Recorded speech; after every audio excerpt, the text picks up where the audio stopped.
Hello, everyone. Welcome back. I am Josh Weber, co-founder and CEO of Big Red Jelly. I am joined by Hi, I'm Josh Malie, Mhm. the other Josh here at the office. Josh 2.0, some might say. Mhm. I'm the brand director, and so I live, breathe, die branding.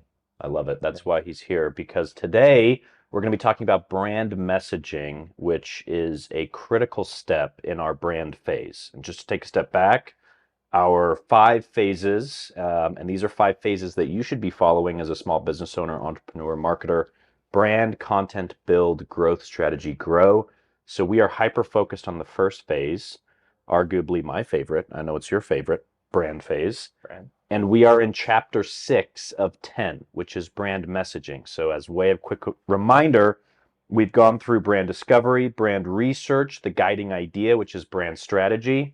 We've talked about brand DNA, brand core, and now we are piercing the veil into customer facing deliverables and stuff. So, we're going to talk about words, messaging, which is brand messaging. So, thus the reason we had to have Big Red Jelly's brand director here, because Joshua does this a lot, and so does his team. So, let's get right into it with the first question. And this is one I know a lot of people watching or listening have probably asked themselves or are wondering right now. What is the difference between brand messaging and copywriting, or just words, Yeah, right? words in general. I'd say probably the easiest way to define the difference between the two is that your brand messaging guides the copy. Mm. So it is the leader, the path that should be followed, where all other copy comes behind. Um, some of those items might be like your tagline, slogans, website headers that are already predetermined, Mhm. but then your copy kind of unfolds underneath that. So that's how I would answer it. It's almost like, it's interesting because a lot of people have heard of a brand style guide, Hmm. right? It's like you have a brand guide or a style guide. It's got your logos, your colors, your The fonts, look, the look and yeah, feel, and that directs the visuals that you see on the website, on a flyer, marketing campaign. And that's the equivalent, right? It's like, hey, hmm, if you're reading words on a website, if you're reading words on some print material, that's being guided. It has to be guided by something, yeah, right? So brand messaging is part of the brand guides that your hmm, team develops, right? yeah. One of my favorite ways to kind of shift between these different chapters is kind of you have your leadership verbiage, Hmm. right? So that's kind of the core, the vision, the mission statement, those kind of things, and that's told to the internal team Hmm. mostly, most Hmm. of the time.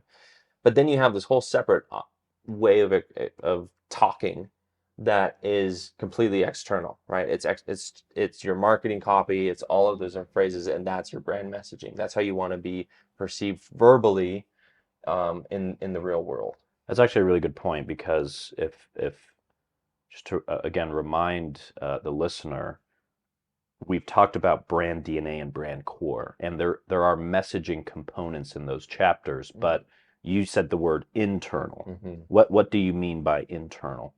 So it's typically like companies are free to share what they want to share on their websites, but you typically your brand values, your mission, your purpose is the hoorah Mm. for the culture of the brand. Mm. And so those matter more internally than externally. It's kind of like a nice to have for a customer per se, but that's not going to be like the convincing reason why typically they would go with you as an option. Totally. So like the brand vision, for example, Yeah. you can see why that has to come from the leadership or the founders ideally. It's like, Yeah. yeah, what's the vision for this company that you started? You can't ask a customer that Right. question. They might give you an answer and they might be right, but the vision has to come from the founder. And then you mentioned other internal brand messaging aspects, like what's our mission statement? What's our vision? What are our core Yeah. values? Core values. There are those important things that you have to develop as a company, as a team, so that you can then communicate better with your audience, Hmm. right? Yeah. And all of these are contingent on, okay, who is my audience? How do I position myself? What's my niche? Mm. What are all these things? And then your purpose as well, right? Like all those things develop and help. What a different things. perfect segue, What a perfect Joshua, segue. into my next question. So, what does a small business, what does anyone who wants to improve their brand messaging need to know or do before they embark on this journey? I love coining the phrase of the three P's. Ooh. The three P's of branding. Mm. Oh, yeah. Others know this. I probably talk about it too much. But it's the three components that I really truly feel can build your brand story. And your brand story is kind of another phrase or maybe synonym of your brand messaging, right? Mhm. What's the emotional way that you want to communicate with your audience? And so the three P's are your purpose, right? So that's that vision behind the brand. Where are you wanting to go? What do you want to accomplish? What's that motivating factor, that why behind the brand outside of monetary Love compensation? that. Your positioning, right? How do you stack up against competitors? What makes you unique? What are your differentiators? What's your culture like, Mm. right? And then lastly is your people, those who you rub shoulders with. Again, that's your team, Mm. customers, future customers, right? Not everybody who observes you is a customer currently. And so people in general, those people that you're wanting to communicate to, Mm. um, all are fundamental to understanding or creating that brand story, which then builds the rest of your brand messaging. I love that. Simple but effective. The three P's, starting with why, purpose, going into second was positioning. Position, How yeah. do you how are you different or better Mhm. than your competition? And then people. Very good. Um, so yeah, you have to start with that, You have right? to, Or it's going to be yeah. you're fighting an uphill battle. And you have to almost figure those out sometimes simultaneously, Mm. where how your position will affect how you communicate with people. The people that you want to associate with will affect your positioning, and then also your purpose too. So those kind of all are three pillars that Mm. are foundational to, not only your brand messaging, but the rest of your brand, but very, very much your brand messaging I or was going to story. say you can probably apply that to any aspect Yeah, of branding and marketing, really. almost. Um, okay, why does it matter? If anyone's listening, why is brand messaging so Yeah, important? Is it really that who important? cares? Yeah, yeah, Right. yeah. I just need a logo, right? We've Yeah, heard that before. Hey, I just need a logo. That's the brand, right? yeah, it That is. is blasphemy to Joshua Well, over here. I have nightmares Then, about that. wow. Yeah. So why is brand messaging so important? If you've ever been called a bad name, if Mm. everyone's called you a name, could be in middle school, could have been recently. Words hold power, right? Yeah. And so the words that you use and the way that you communicate, that's sometimes the first impression people have, whether it's spoken or written. That's typically one of the first impressions. And so your messaging there needs to be structure, there needs to be guides there, or you can have a really poorly perceived Mm. or perception of who you are just based on the words that you use. Um, One example we were discussing earlier is like, if we have the example of the word cheap, right? Mhm. What do you There's a lot of kind of preconceived Feelings, yeah. ideas with Mhm. that word. Mhm. And so you probably want to avoid that word Mm. potentially, or you want to use it Mhm. depending on your goals, or those three P's. And so, um, if you wanted to shift that to budget friendly, it's like that would be cheap in another way, Yeah. phrased in a different way that allows people to feel comfortable, like, oh, this is gonna be high quality, but it's friendly to my budget. It's not gonna be Yeah. poor quality. I think even at big brands that, I don't see the word cheap being used even by Amazon or Walmart, No. even though that is a differentiator, especially for Walmart, let's say. Yeah. But I see lowest prices guaranteed. Hmm. That's a way better positioning of the Yeah. of the same outcome, right? It's like, oh, lower prices guaranteed is way better to me than cheap, Yeah. right? The cheapest. Walmart, Yeah. The cheap. cheapest stuff. Yeah. Right. That's interesting. Other examples that come to mind are I think about a client, I won't say the client name, but Josh was working on a client right now in the medical space, Hmm. right? And now technically they do telehealth, right? Yeah. They do remote, they do virtual stuff. But that word telehealth, virtual, remote, digital even. Digital kind of has this connotation of cheap. Mm-hmm. Oh, it's kind of cheap. It's plan B, Mm-hmm. right? It's we go virtual if we need to. How did you attack that problem? Yeah, that one was a probably a month-long Mm, problem of interviewing and discussing and collaborating internally on what words should be used. And we boiled it down to one word that I think actually summarizes what they do even more accurately than telehealth, but or a phrase, which is um, augmented specialty care. hmm So that was kind of like the phrasing on how we want them to self-describe. And the augmented is cool because it has a couple of different perceptions. One perception in the technology space, which is where they kind of play quite a bit, is augmented reality, like this enhanced experience of life and technology. But augmented is better than virtual because you still have that human component. mm, And the true definition of augmented is to enhance, yeah. essentially. And so that word was just like, kind of after all of this cumulative work was just perfect. Like Mm. augmented specialty care was just like perfect to describe these two worlds that were blended together in their brand. I think I like that because this is a common mistake I see, especially with small business owners. The messaging tends to focus too much on the thing, Mm-hmm. the feature, the bells and whistles, and not the outcome. Yeah. It's like, yeah, they have virtual technology, which is really cool. They have AI technology, which is amazing. Yeah. And you could see it'd be so easy to have that be the focus of the messaging, but Which really, it is currently. yeah, yeah, They have it yeah. splattered everywhere. But the end customer, their clients, ultimately care about the outcome. What does AI and virtual Yeah. allow us to do? Well, it allows us to augment our service, improve, Enhance the care. enhance. Yeah. Yeah.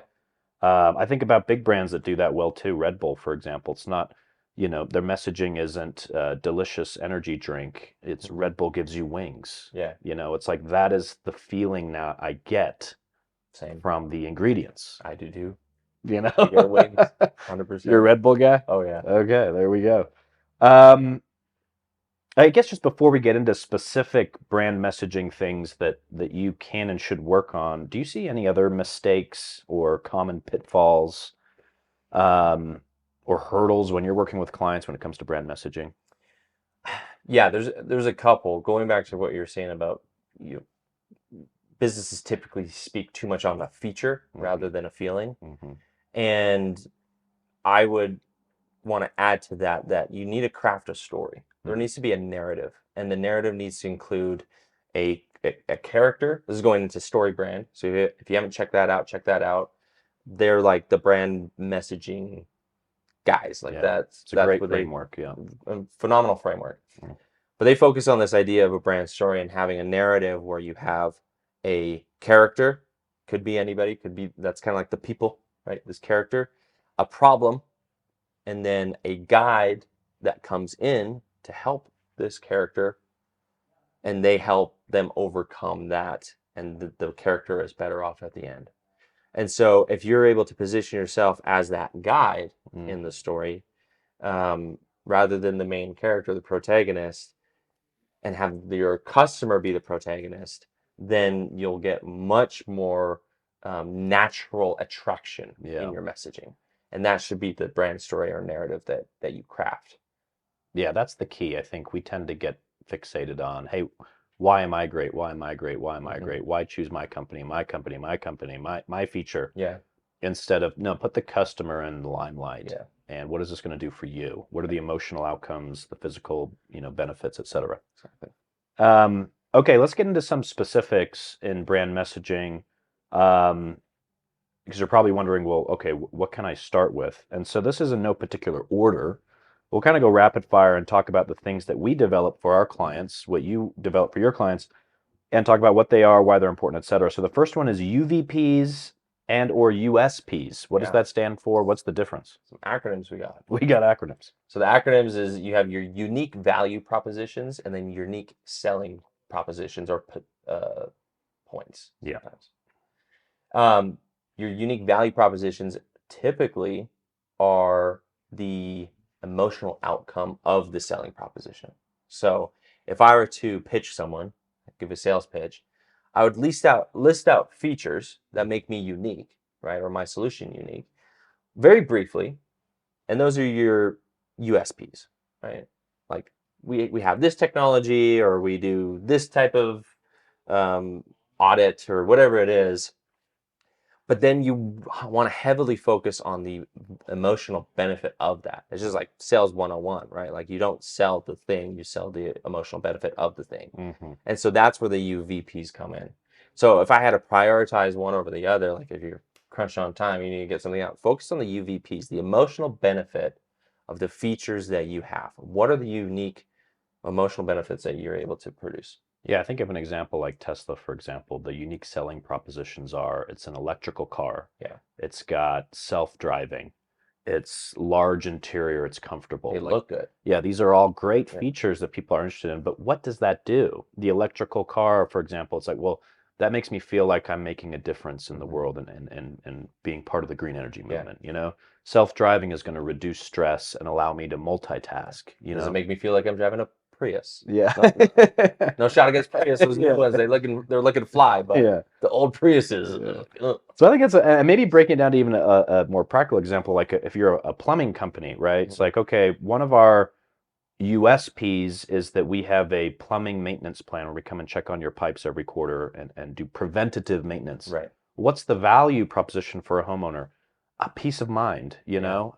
I don't have to have these like I can sleep. I go on vacation knowing that my pipes are going to burst when it gets cold. Right. You know, things like that. Okay, number 2, tagline. This is probably, if I were to switch if in chronological or order of importance, tagline would be number one for me. Mm. The reason is it can give incredible context to your brand very quickly and effectively. And so it's one that we prioritize for all of the companies that we work with. You have to have a tagline. It's one of our fundamental pieces of our brand messaging. Mm. And the reason is because it can give a really good, again, context for the brand, really summarizing those 3 Ps again, kind of like a shortened little snippet of your brand story so that people can resonate, relate, and um, continue to interact with you and have a proper perception. I see tagline as almost the brand messaging sibling to logo, Yeah, you know? exactly. What are some of the must-have ingredients to a good tagline? I would say less than, I would say 3 words, or like 3 words max, less than 4 words. Hmm. And it has to be emotional and tie back to the brand. So very similar principles as a logo mark, where it needs to be, memorable, different, and call back to the brand. I think part of memorable is like, in order for it to be memorable, it's got to be easy to say. Yeah, easy to say. You know, you don't have too many complicated words in there. I think Nike, just do it. Right. Love that. Brand voice.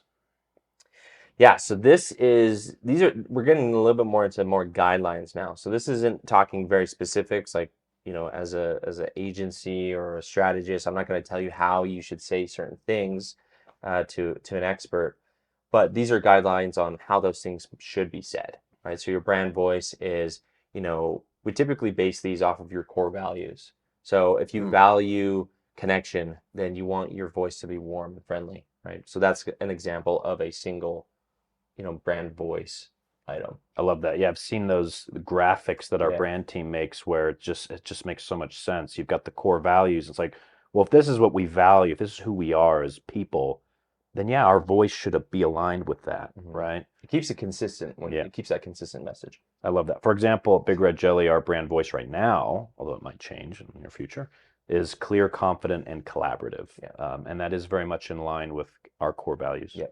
Elevator pitch.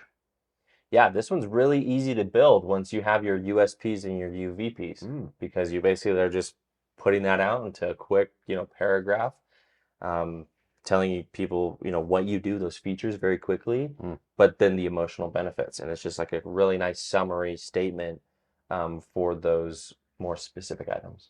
I think a lot of startups and small businesses overlook this and don't think that your elevator pitch is just for your sales team. I think everyone in your organization needs to have some idea of what's the general Mhm. elevator pitch. And again, don't see it as a pitch per se, but let's say you have a team member and they're at family dinner and grandma Yeah. says, "What do you do again?" And it's like, insert quick phrase Hmm. that's memorable, mentions what I do, but also why it's important. Yeah. And that I guarantee that'll stick with grandma, Hmm. and then grandma will be a customer. Brand story you've talked about. What is Yeah. brand story? Again, this one's really important. I won't go into it too much because I've already explained, but this one again is that narrative that you can use consistently, kind of in tandem with your pitch, right? So pitch is probably like the first little spiel. Brand stories that level deeper, where people can understand a little bit more of the solutions that you provide, Mm. and get into a little bit more of the behind the scenes, I guess you could say. I love it. I think you can pull from the brand story quite a bit. Yeah. Coming back to your point you said earlier about StoryBrand, we do live, fortunately or unfortunately, in a world where attention spans are so short, Yeah. but I still feel strongly that we do attach emotionally to stories. Yes. And that's why we encourage our clients, like, yeah, what's the story behind the Hmm. brand? But don't focus it too much just on you, right? What are you doing for the greater good? Yeah, so brand story. Last item here is brand campaign slogans. Yeah. Maybe that's a good jumping off question. What's the difference between a slogan and a tagline? So the tagline would be almost always in tandem with either your brand name in marketing or your logo, right? So again, going back to the Nike example, Nike Just Do It. That one was a slogan Hmm. in the past that would that campaign performed so well that they then adopted that slogan as their tagline. And so again, don't be afraid in, as you're growing and evolving as a brand to, if there's a phrase that comes up that's like, oh, this is amazing and people really connect with it, adopt that as your tagline. Like Hmm. don't feel like you can't do that. But slogans are very short phrases, statements that you can use um, that express the brand on a multitude of different locations. Hmm. So the tagline is always used. Phrases and slogans can be campaign specific, they can be product specific, flavor specific, whatever it is. Yeah. But they're all following those brand story guidelines of the brand voice. It helps with marketing a lot, right? Because you have that tagline, that's your logo in the messaging world, but then you might have a really unique or fun summer marketing campaign Yeah. idea. Yeah. And in my opinion, a slogan kind of you, coming back to your point, I like to start with that for a marketing campaign Yeah. because it forces you to really get precise and say, okay, what is the core message Hmm. here? And it's got to be short, it's got to be memorable, it's got to be emotional, like you said. And so you can use different slogans, but they do feel like they're part of a family Yeah. of your brand messaging. Yeah, and that keeps everything again, the whole idea here of having these brand messaging guidelines is to be consistent, right? The consistency and the clarity that you have um, really sells you more than anything else. Like it builds that trust almost automatically Yeah. of being consistent. And so that's the importance of those slogans. So like don't don't change your tagline too much. Again, you have the freedom to do it, Hmm. but if you're constantly switching it and there's new information, that's probably like the one Yeah. you know side I'd warn against. I wish I prepared some more real world examples, but one that I always use is if people are struggling to think about, yeah, where have I seen a slogan?